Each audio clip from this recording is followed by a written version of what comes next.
जय हिंद। डेली जी का जीएस का ये टेस्ट नंबर आज हम लोग 42 देखेंगे। इससे पहले 41 तक करा चुके हैं। अगर आप नहीं देखे तो मेरे प्ले लिस्ट में आप जा करके देख सकते हैं। और जैसा कि आपको पता है कि इसमें 50 प्रश्न रहता है, जीके, साइंस और करेंट अफेयर भी रहता है। तो पूरी तरह से कम्प्लीटली रहता है। यह खान सर और उनके टीम के द्वारा यह तैयार किया हुआ रहता है। तो चलिए, अगर आप मेरे चैनल्स पे नए हैं तो प्लीज़ चैनल को सब्सक्राइब कीजिए, लाइक कीजिए, दोस्तों में जरूर शेयर करें। और बिना समय को गाए हुए हम लोग सीधे क्वेश्चन के ऊपर आते हैं और बता दिए कहीं भी एग्जाम के लिए आपके ज़्यादा हेल्पफुल रहता है। तो चलिए, पहला प्रश्न हम लोग का कहता है, निम्नलिखित में से किस राज्य में विश्व का सबसे बड़ा रेलवे जो है प्लेटफॉर्म का उद्घाटन किया गया है। तो याद रखिएगा, सबसे लंबा वो आपको कर्नाटक में है। कौन सा है? तो वह हुबली रेलवे स्टेशन है, जिसे श्री सिद्ध रुद्र स्वामी स्टेशन के अब नाम से जाना जाता है। तो ये हो गया आपका। चलिए, अगला क्वेश्चन है कि 2 नंबर है कि जो कृषि सूखा को परिभाषित किया जाता है उसको निम्न मिट्टी के आर्द्रता के कारण किया जाता है। वैसे आर्द्रता को मापने के लिए हाइग्रोमीटर का प्रयोग किया जाता है। तो ये भी आप रिकॉल करके रखे रहेंगे। चलिए, 2 नंबर हो गया। तीसरा नंबर प्रश्न कहता है, किस शहर में भारतीय जो कि राष्ट्रीय महासागर सूचना सेवा केंद्र आपको स्थित है। तो याद रखो आप कहाँ पे है? तो हैदराबाद में स्थित है। चौथा नंबर प्रश्न हम लोग का कहता है, यायातसो झील के संदर्भ में कौन सा कथन यहाँ पे कौन सही है वो देखना है। तो चलिए, यह एक लद्दाख में स्थित है, तो सही है। और यह जैव विविधता अधिनियम के तहत लद्दाख का प्रथम विरासत स्थान बन गया है, ये भी सही है। इसे पक्षियों का स्वर्ग भी कहा जाता है, तो ये भी आपको सही है।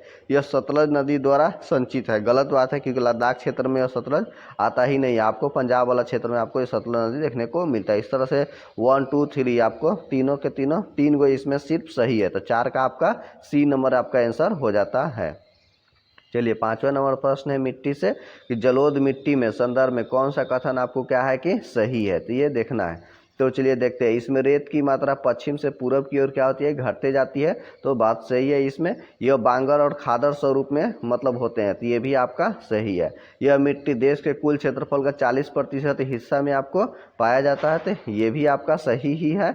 और यह मिट्टी में पोटास की मात्रा अधिक और फास्फोरस की मात्रा कम होती है, तो आपका ये भी सही है। इसका इसका चारों के ऑप्शन सही है। इस तरह 5 का आपका डी नंबर आपका आंसर हो जाएगा। बाकी मिट्टी का अध्ययन पेडोलॉजी आपको कहलाता है। चलिए, आगे की ओर बढ़ते हैं। छठा नंबर प्रश्न है, कौन सा कथन जो है कि खराई ऊँट के संबंध में सही है, उसमें आपको देखना है। तो चयन करना है। चलिए देखते हैं। यह लद्दाख में पाए जाने वाले एक दुर्लभ ऊँट की प्रजाति है, तो गलत है, उधर की तरफ में नहीं रहता है, क्योंकि लद्दाख क्षेत्र में कहाँ से देखने को मिलेगा। उसका नाम स्थानीय शब्द खारा, जिसका अर्थ नमकीन होता है, नमकीन होता है, उससे उत्पन्न हुआ है। तो ये आपका सही है। यह अपनी चरागाह तक पहुँचने के लिए समुद्र में लंबी दूरी ये तैरता रहता है, तो ये भी आपका सही है। प्राचीन समय में इसका इस्तेमाल सिल्क रूट में होता था, तो ये आपका क्या होगा कि गलत है। इस तरह से अगर आप देखेंगे तो 6 का सिर्फ 2 ही सही है, यानी कि केवल 1 और 2 क्या है कि आपका ऑप्शन सही है।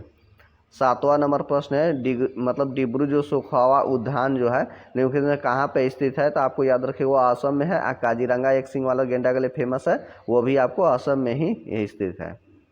8वां प्रश्न कह रहा है कि अर्थ जो कि ओवरशूट दिवस मनाया जाता है, किससे संबंधित है। तो याद रखिए वह पर्यावरण क्षरण से संबंधित है। अब विश्व पर्यावरण दिवस आपको कहिए मनाया जाता है? तो 5 जून को मनाया जाता है, ये भी रिकॉल रखना होगा। चलिए, विजयनगर साम्राज्य की राजधानी किस नदी के तट पर स्थित है। तो याद रखे वो आपको तुंगभद्रा नदी पर स्थित है। मोहम्मद बिन तुगलक जो है MBT, उसके समय में विजयनगर की स्थापना हरिहर और बुक्का नामक व्यक्तियों ने किया हुआ था। इसके अलावा उस समय बहमनी वंश के स्थापना भी आपको MBT के समय में ही हुआ था। ये 2 राज्य आपको अलग हो गए थे मोहम्मद बिन तुगलक के समय में। चलिए, 10वां नंबर प्रश्न की ओर हम लोग आते हैं। 10वां प्रश्न क्या करता है, यहाँ पे भी वाक्य ऊपर विचार करना है। तो मुख्य भूमि भारत का अक्षांशीय और देशांतरीय विस्तार में लगभग 30 डिग्री का अंतर है, तो बात सही है। पूरब और उसका अक्षांश और देशांतर मिलाते हैं तो दोनों का मिल जाता है 30। गुजरात से अरुणाचल प्रदेश के बीच में 2.5 घंटे का अंतर है, तो गलत बात है। 2.5 घंटे का नहीं, बल्कि याद रखिएगा कितना 2 घंटे का अंतर है, क्योंकि 1 घंटे में कितना 15 डिग्री का क्या कहती है कि कोण बनाती है। तीसरा ऑप्शन कर रहा है 82.5 डिग्री पूर्वी भारत की मानक देशांतर रेखा है, तो बात सही है। यह ग्रीनविच से लगभग 5.5 घंटा आगे चलता है। मानक देशांतर रेखा समय को भारत के लिए एक मानक समय माना जाता है, तो ये भी आपका सही है। इस तरह से में आपको याद रखिएगा समय रेखा सिर्फ एक ही आपको स्थित है, वह भी 82.5 डिग्री। तो इस तरह से अगर आप देखेंगे तो 10 का बी नंबर आपका सही हो जाता है।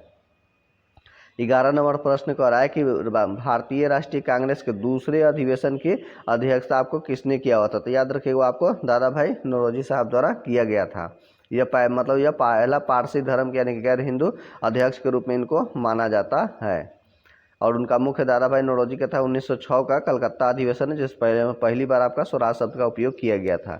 चलिए 12 नंबर प्रश्न करता है कि भारतीय राष्ट्रीय कांग्रेस के द्वितीय सम्मेलन में कितने मुस्लिम प्रतिनिधियों ने भाग लिया हुआ था? तो याद रखिएगा आपको कितना भाग लिया था? तो इसमें तो आपको कितना 33 आपको भाग लिया हुआ था, जबकि पहला वाला में याद रखिएगा कितना, तो 2 मुस्लिम प्रतिनिधि, और ये दूसरा वाला में आपको जब हुआ था उसमें तो टोटल 33 में लोगों ने भाग लिया था। जो तीसरा अधिवेशन हुआ था उसमें याद रखिएगा कितना 81 प्रतिनिधियों ने आपको भाग लिया हुआ था। तो ये भी आपको रिकॉल करके रखना होगा। चलिए 13 नंबर प्रश्न की ओर आते हैं हम लोग। कांग्रेस के समर्थन प्राप्त करने के लिए 1889 में एक समिति की मतलब वो स्थापित की गए थे। उस समिति के सभापति आपके कौन थे? तो याद रखिएगा कौन से थे, वो डब्ल्यू वेडरबर्न था।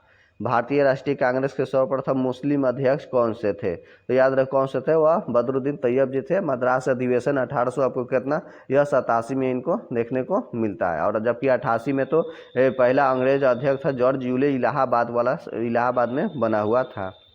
15 नंबर प्रश्न कर रहा है भारतीय राष्ट्रीय कांग्रेस के दूसरे मुस्लिम अध्यक्ष आपको कौन बने हुए थे? तो याद रखिए वह रहमतुल्लाह सियानी बने थे। कब? 1896 में। यह कलकत्ता अधिवेशन में हुआ था, जब उस समय पहली बार आपको वंदे मातरम गाया गया था। उस समय यह रहमतुल्लाह सियानी थे। चलिए 16 नंबर प्रश्न कहता है कि एक कक्षा में धातु की मेज पर रखे गर्म चाय को प्याले से ऊर्जा मतलब जो ह्रास होती है वह किन किन विधियों से होता है? तो वैसी स्थिति में चूंकि धातु वाला मेज पे रखा गया है तो उसमें तो चालन होगा ही। इसके अलावा संवहन विधि द्वारा और विकिरण विधि और वाष्पीकरण द्वारा, यानी कि आपका 16 का भी हो जाता है। इस चारों मेथड द्वारा उस पर ऊर्जा का उसमें ह्रास होते रहता है। किसी तत्व के 2 समस्थानिक मतलब किन गुणों में भिन्न होता है, यानी कि आपको अलग अलग देखने को मिलता है? तो न्यूट्रॉन और द्रव्यमान, यानी कि न्यूट्रॉन की संख्या भिन्न भिन्न होती है समस्थानिक में, और इसके कारण द्रव्यमान संख्या भी आपको भिन्न भिन्न हो जाता है। तो ये हो गया समस्थानिक। और जबकि एक संभारिक होता है तो याद रखिएगा उसमें द्रव्यमान संख्या क्या होती है कि समान होती है, यानी कि भार समान होता है। एक सम न्यूट्रॉनिक होता है तो उसमें याद रखिएगा न्यूट्रॉन की संख्या समान होती है। एक सम इलेक्ट्रॉनिक होती है जिसमें इलेक्ट्रॉन की संख्या क्या होती है कि समान होती है। तो ये चारों आपको रिकॉल करके रखना होगा। चलिए 18 नंबर प्रश्न की ओर आते हैं। 18 नंबर प्रश्न हम लोग का कहता है कि एक दूसरे से मतलब डी दूरी पर स्थित एम और एम कैपिटल एम और स्मॉल एम द्रव्यमान वाली 2 वस्तुओं के बीच लगने वाला आकर्षण जो बल होता है वह किसके बीच मतलब अनुक्रमानु यानी कि समानुपाती होता है? तो उन दोनों वस्तुओं के गुणनफल के आपको समानुपाती होता है। 18 का यह बी हो गया, क्योंकि न्यूटन पे उस पर आप देखे थे इसमें, यानी कि यह एक m1 हो गया और एक m2 हो गया, तो उन दोनों के और बीच की दूरी क्या है आपको r हो जाता है। इस तरह से लगने वाला बीच की मतलब गुना m1 गुने m2 आपको इस तरह से होता है, गुणनफल का समानुपाती होता है। और उनके बीच के दूरी को क्या होता है कि वर्ग का व्युत्क्रमानुपाती होता है। चलिए 18 नंबर प्रश्न हो गया। 19 नंबर प्रश्न की ओर हम लोग आते हैं कि C6H14 में कितने समयावी आपके आइसोमर्स देखने को मिलता है? तो याद रखिएगा उसमें कितने, तो 5 देखने को मिलता है, क्योंकि यह क्या है हेक्सेन है। इसके अलावा मतलब जैसे कि आपके एक वाला कार्बन वाला को याद रखिएगा एल्केन श्रेणी का है, तो एल्केन का सूत्र देख लीजिए CnH2n+2 होता है और एल्केन श्रेणी का ही आता है। तो पहला कार्बन वाला को मीथेन कहा जाता है, दूसरा वाला को याद रखिएगा इथेन, और 3 वाला का प्रोपेन हो गया, चौथा वाला का ब्यूटेन, 5 वाला का पेंटेन और 6 वाला का क्या हो गया हेक्सेन। तो यही हेक्सेन वाला है। 7 नंबर आपका हेप्टेन, 8 नंबर के ऑक्टेन, 9 नंबर के नॉनेन और 10 नंबर को आपको डीकेन, यानी 10 कार्बन वाला को डीकेन के नाम से जाना जाता है। तो इस तरह से आपका यही है, क्योंकि इसमें एल्केन में क्या होता है कि CN आपको देख लीजिए यहाँ पे H2n और +2 n क्या है कि कार्बन की संख्या है, वो मतलब नंबर ऑफ संख्या है। तो इसी स्थिति में क्या होता है कि +2 हो जाता है। तो देख लीजिए यहाँ पे भी 6 का दुगुना करिएगा तो 12 हो गया, और 12 में 2 जोड़ दीजिए तो क्या हो गया कि आपको यह 14 हो गया। इस तरह से अगर आप बाकी का भी जानते हैं फॉर्मूला तो आसानी से निकाल सकते हैं। चलिए 20 नंबर प्रश्न है, किसी वस्तु को ऊर्ध्वाधर ऊपर की ओर फेंका गया और यह भूमि से अधिकतम ऊंचाई तक पहुंची। उसके ऊपर जाने के दौरान ऊंचाई h के 3/4वें वस्तु में क्या होगा वैसी स्थिति? याद रखिए स्थितिज ऊर्जा अधिक होगा, लेकिन गतिज ऊर्जा क्या हो जाएगी, कम हो जाएगी, क्योंकि जैसे जैसे ऊंचाई बढ़ता है वैसे स्थिति में क्या होता है गतिज ऊर्जा घटते जाती है और स्थितिज ऊर्जा बढ़ती जाती है। एक ऐसा समय आता है जब एक क्षण के लिए रुक जाता है, वैसी स्थिति में स्थितिज ऊर्जा महत्तम होती है और गतिज ऊर्जा क्या हो जाती है आपको शून्य हो जाता है। 21 नंबर प्रश्न हम लोग का कह रहा है कि जब क्रमशः 4500 एंगस्ट्रम 5400 एंगस्ट्रम 6000 एंगस्ट्रम तरंगदैर्घ्य वाली जो होती है प्रकाश होती है वह किन एक प्रिज्म से होकर गुजरती है तो उसका विचलन कोण क्या, मतलब विचलन कोण होगा। तो इसमें से याद रखिएगा होकर गुजरता है तो उसमें से विचलन कोण सबसे ज़्यादा किसका होगा, तो ये याद रखिएगा वो 4500 एंगस्ट्रम के प्रकाश में आपको अधिकतम होगा। क्योंकि इस तरह से देखिएगा अगर ये त्रिभुज होता है और श्वेत प्रकाश इस तरह से गुजरता है तो इस तरह से जिसका कम तरंगदैर्घ्य होता है सबसे ज़्यादा विचलन होता है, तो सबसे अधिक विचलन होगा उसी का सबसे अधिकतम क्या होगा कि आपका तरंग उसका कोण बनाता है। चलिए 22 नंबर प्रश्न कर रहा है कौन सा पर्यावरण मित्र व्यवहार आपको कहलाते हैं। पर्यावरण मित्र से तो चलिए बाजार जाते समय उसको सामान के लिए कपड़े का थैला ले जाना, तो ये आपका सही है। कार्य समाप्त होने के पश्चात लाइट बल्ब और पंखे को स्विच बंद कर देना, ये भी आपका सही है, पर्यावरण मित्र का ही है। माँ द्वारा स्कूटर से विद्यालय छोड़ने के बजाय तुम्हारा पैदल तक जाना, तो ये भी आपका सही है। इस तरह से पर्यावरण का देखेंगे तो 22 का डी नंबर आपका हो जाता है कि चारों के चारों पर्यावरण मित्र का ही एक व्यवहार बताता है। 23 नंबर प्रश्न है कि न्यूट्रॉन एक मौलिक कण है, क्योंकि इसमें क्या होता है कि उसका आवेश से शून्य हो जाता है और एक क्या हो जाता है कि उसका एक इकाई द्रव्यमान आपका होता है। और याद रखिएगा प्रोटॉन से थोड़ा सा भारी मतलब है इसको न्यूट्रॉन को आपको माना जाता है। न्यूट्रॉन के खोजकर्ता में याद रखिएगा जेम्स चैडविक थे, इलेक्ट्रॉन का जे थॉमसन है और प्रोटॉन के गोल्डस्टीन। और उसका नामकरण में एक और व्यक्ति रदरफोर्ड का भी नाम आता है, वह भी रिकॉल करके रखना होगा। चलिए 25 नंबर प्रश्न कह रहा है, 25 नहीं 24 नंबर है, ये याद रखिएगा।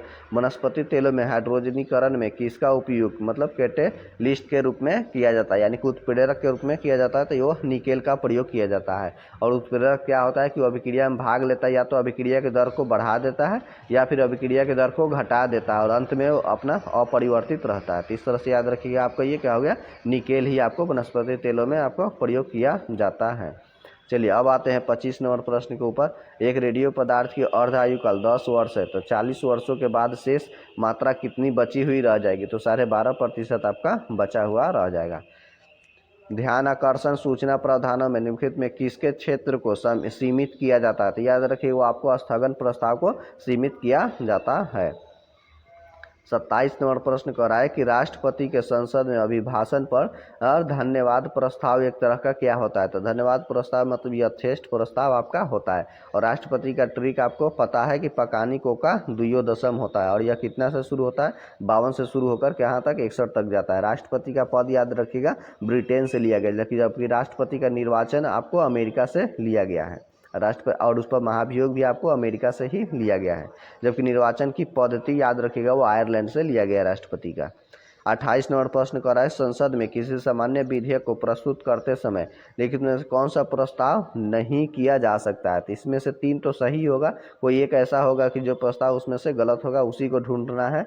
तो चलिए देखते हैं, पहला हम लोग का ऑप्शन कह रहा है कि यह एक विधेयक पर विचार किया जाएगा, तो बात सही है, होता है विचार विमर्श होता है। यह कि जनता की राय प्राप्त करने के लिए प्रयोजन से विधेयक को परिचालित किया जाए, तो ये भी सही है। यह कि विधेयक को किसी परवर समिति को भेजा जाता है, ये भी सही है। किसी विधेयक को दूसरे सदन के सहमति के बिना किसी सदन के संयुक्त समिति में भेजा जाए, तो ये गलत हो गया, क्योंकि पहला दूसरा सदन को ही उस पर सहमत होना चाहिए, उस पर बिना ऐसी का नहीं होता। इस तरह से अगर देखेंगे तो 28 का आपका डी नंबर आपका आंसर हो जाता है। चलिए 29 नंबर प्रश्न आते हैं, सरकार को धन उगाहने अथवा खर्च करने के लिए अधिकृत करने वाले विधेयक को आपको क्या कहा जाता है, तो याद रखिएगा क्या धन विधेयक कहलाता है। धन विधेयक आपको अनुच्छेद कितना में देखने को मिलता है, तो 110 में। विशेष धन विधेयक आपको याद रखिएगा 109 में मिलता है। धन विधेयक है या नहीं इसका निर्णय लोकसभा का अध्यक्ष ही आपका निर्धारित करता है। 30 नंबर प्रश्न कह रहा है हम लोग का, यदि उपाध्यक्ष लोकसभा को अध्यक्षता कर रहा है तो उन्हें एक अधिकार प्राप्त है, और वह कौन सा आपको याद है कि मत बराबरी अवस्था होने पर मतदान अपना कर सकते हैं, जिसमें हम लोग निर्णायक मत के नाम से जाना जाता है। चलिए 31 नंबर प्रश्न के देखते हैं, किस पंचवर्षीय योजना को प्राथमिक लक्ष्य भारत को आत्मनिर्भर और उत्पादक अर्थव्यवस्था के रूप में किया गया था, तो याद रखिए वह तीसरी अर्थव्यवस्था था, तीसरी पंचवर्षीय योजना थी। चलिए प्रथम पंचवर्षीय योजना में कृषि को दिया गया था, दूसरी पंचवर्षीय योजना जो था उसमें आपको औद्योगिक को दिया गया था, तीसरा में आपको क्या हुआ था कि दोनों तरह का दिया गया था, यानी कि आत्मनिर्भर और स्व उत्पादन से संबंधित था। तो चलिए 32 नंबर प्रश्न देखते हैं कि समानांतर अथवा काले धन की अर्थव्यवस्था पर आपको क्या प्रभाव डालता है, इसमें से आपको देखना होगा। तो मौद्रिक नीति के प्रभाव को क्या करता है कि यह कम कर देता है। तो ये 32 का बी नंबर आपका आंसर होगा। चलिए 33 नंबर प्रश्न देखते हैं कि विदेशी व्यापार का भुगतान किससे संबंधित होता है। तो याद रखिए वो किससे, तो भुगतान संतुलन से ही आपको संबंधित होती है। 34 नंबर प्रश्न है कि महात्मा गांधी के श्रृंखला के 20 रुपए के नोट के पीछे है वह कौन सी तस्वीर है। तो याद रखिए वो किसमें आपको, तो एलोरा की गुफा है उसमें आपको देखने को मिलता है। 35 नंबर प्रश्न कौन सी वह संपत्ति है जिसका मौलिक उधारकर्ता होता है, जैसे कि भूमि, भवन, वाहन, पशुधन, बैंक आदि जमा राशि और ऋण चुकाने के लिए ऋणदाता को गारंटी के रूप में उपयोग किया जाता है, जिसे हम लोग क्या कहते हैं, गिरवी कहते हैं। तो याद रखिएगा, तो उसे आम बोलचाल की भाषा में तो इसका क्या हो जाएगा 35 का सी, यानी कि संपार्श्विक उसको कहा जाता है जो गिरवी रखते हैं। तो चलिए ये 35 हो गया। 36 नंबर हम देखते हैं मवेशी तीव्रता से घास को निगलते हैं और इसे कहाँ संचित करके रखते हैं। तो याद रखिए वो आपको रूमेन में रखते हैं और उसका रूमेन कितने भागों में बना हुआ रहता है, तो 4 भागों में। और मनुष्य का देखेंगे तो याद रखिए हुआ 3 भागों में ही आपका आमा से बटा हुआ रहता है, जबकि ये क्या होता है कि जानवरों का 4 भागों में आपको देखने को मिलता है। चलिए अवायवीय श्वसन यानी कि एनरोबैटिक श्वसन निम्नलिखित से किससे संबंधित है, यानी कि अवायवीय यानी कि ऑक्सीजन होगा ही नहीं, यानी कि ऑक्सीजन की अनुपस्थिति में आपका श्वसन ही आपको कहलाता है। हालांकि श्वसन यानी कि सांस लेना क्या कहता है कि हम लोग सांस जो लेते हैं अपना, याद रखिएगा ऑक्सीजन की पूर्ति किस लिए होता है, सांस लेने के लिए ही नहीं, बल्कि हमारा क्या होता है कि वह शरीर के अंग क्या होता है कि उसको जो खाए पिए रहते हैं उन चीज़ों को वह तोड़ने के लिए काम में आता है ऑक्सीजन। तो हम लोग जानते हैं कि ऑक्सीजन का उपयोग सांस लेने के लिए, सांस लेने के लिए नहीं, बल्कि क्या होगा कि वह खाद्य पदार्थ को तोड़ने के लिए या ऑक्सीजन की आवश्यकता होती है। चलिए हृदय में संकुचन किसके नाम से जाना जाता है, या संकुचन यानी कि कह रहा है यानी कि 120 वाला को कहा जा रहा था, इसको क्या कहा जाता है, तो सिस्टोल कहा जाता है, यानी कि सिस्टोलिक कहते हैं। जबकि 80 वाला को क्या याद रखिएगा, इसको डायस्टोलिक के नाम से जाना जाता है। चलिए और हृदय में अगर छिद्र वगैरह होता है तो याद रखिएगा लब डब की आपको आवाज़ महसूस होगा। छिद्र वगैरह होगा तो उसमें मुरमुर की आवाज़ होती है, और हृदय जो धड़कता है तो उस समय लोअ लब डब की आवाज़ आपको सुनाई देता है। चलिए वे संयोजी ऊतक जो कि अस्थि तथा पेशी को जोड़ते हैं तो क्या कहलाते हैं, आपको टेंडन कहलाता है। और 2 मांसपेशियों को जोड़ता है तो याद रखिएगा वह किसको, लिगामेंट के आपके नाम से जाना जाता है। पीयूष ग्रंथि मानव शरीर में कहाँ पे आपको अवस्थित होती है, तो मस्तिष्क के आपको नीचे देखने को यह मिलता है। चलिए अब यहाँ से करंट अफेयर शुरू होता है। 41 नंबर प्रश्न करा है, हाल ही में फिलिस्तीन के नए प्रधानमंत्री के रूप में किन को नियुक्त किया गया है, तो याद रखिए वह मोहम्मद मुस्तफ़ा को आपको किया गया है। 42 प्रश्न है, हाल ही में महाराष्ट्र के अहमदनगर का नाम बदल करके क्या करने का आपका फैसला लिया गया है, तो आपको अहिल्या नगर आपको किया गया है। 43 नंबर प्रश्न है, हाल ही में किस देश में जो है राष्ट्रपति द्रौपदी मुर्मू को डॉक्टरेट की आपको उपाधि आपको किया गया, तो याद रखिए वह मॉरिशस है। और मॉरिशस वह पहला देश है या एशिया का जहाँ पे आपको देखिएगा कि भोजपुरी भाषा वगैरह भी यहाँ पे बोली जाती है। भोजपुरी ही नहीं बल्कि हिंदी वगैरह भी भाषा यहाँ पे बोलने को मिलता है, और अन्य सारे भाषाओं के यहाँ मिश्रण आपको मॉरिशस में देखने को मिलता है। चलिए विश्व उपभोक्ता अधिकार दिवस आपको मनाया जाता है, तो 15 मार्च को आपको मनाया जाता है। हाल ही में चमेली देवी जैन पुरस्कार 24 से सम्मानित किया गया, तो वह किनको किनको किया गया, तो ग्रीष्मा ठाकुर और रितिका चोपड़ा दोनों व्यक्ति को किया गया। इस तरह से 45 का आपका आंसर क्या हो जाता है कि डी हो जाता है। चलिए 46 नंबर, हाल ही में फूलदेई त्यौहार आपको कहाँ मनाया जाता है, तो आपको मनाया गया है तो उत्तराखंड में मनाया गया है। और फूलों की घाटी जो चमोली है आपको वो भी आपको कहाँ पे उत्तराखंड में ही आपको देखने को मिलेगा। और देवों की भूमि आपको उत्तराखंड के ही नाम से आपको जाना जाता है।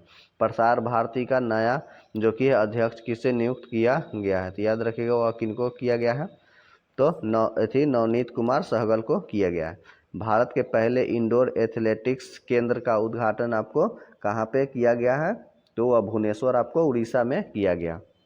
चलिए 49 नंबर प्रश्न है, हाल ही में समुद्री सुरक्षा बेल्ट 24 का आयोजन आपको कहाँ पे किया गया था, तो याद रखिए कहाँ पे आपको, तो ओमान में किया गया है।